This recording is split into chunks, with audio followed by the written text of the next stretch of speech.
कुसुम शर्मा अनुराग जी हिंदी लिख दिया, उर्दू भी लिख दी हैं, डोगरी भी लिख दी हैं और आजकल कुछ अभिनय भी करा दी होती हैं और अच्छा लगता है जिस इंसान से सारी क्वालिटियाँ हों।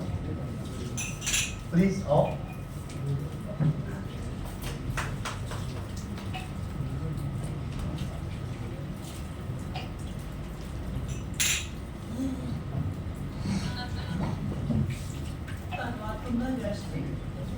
परम आदरणीय मंच की मेरा सादर नमन। इतने बैठे हुए सारे प्रोने की मता मता अभिवादन ते नमस्कार। और मैं ज़्यादा टाइम नहीं लेते हुए अपना एक डोगरी गीत पेश करूँगा। सुर ताल पर ध्यान नहीं देओ, छड़ा अखरे पर ध्यान देओ क्योंकि मैं सिंगर नहीं हाँ।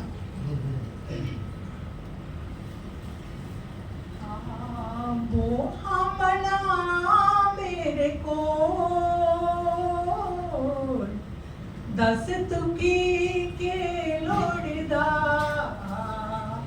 वो हमला मेरे को दस तुकी के लोड़दा, बिंद पेत तो अपने भी खोर दस तुकी के लोड़दा, चन तारे अंबरे दे रोज रोज मंगना है, चन तारे अंबरे दे रोज रोज मंगना है, कोदे कोदे ईरखे दे रंगे जाई रंगना है, ऐमे गुंजला नी जाई तू परो दस तुकी के लोड़दा, वो हमना मेरे को दस तुकी के लोड़दा, कोई बीतियां दे चेते पर ना दुआरियां, कोई बीतियां दे चेते पर ना दुआरियां, खोली खोली रखना तो दिले दी दुआरियां, कैसी करना तू मेरे मखो दस तुकी के लोड़दा, वो हमना मेरे को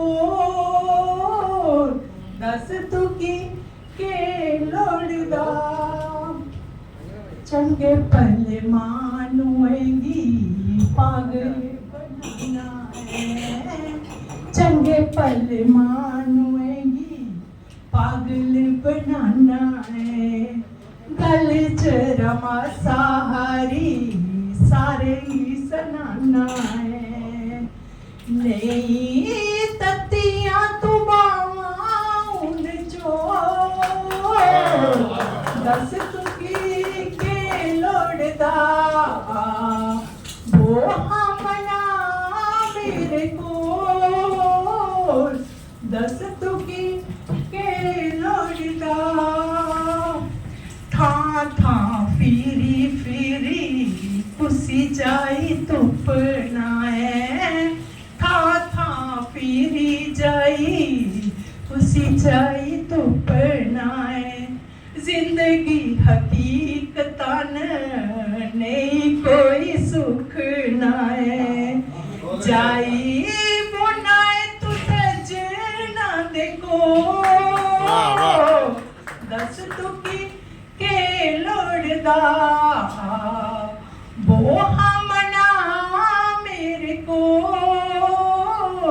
दस तुकी के लोड़दा, बिंद पेत तू अपने भी खोल दस तुकी के लोड़दा। धन्यवाद तुमदा।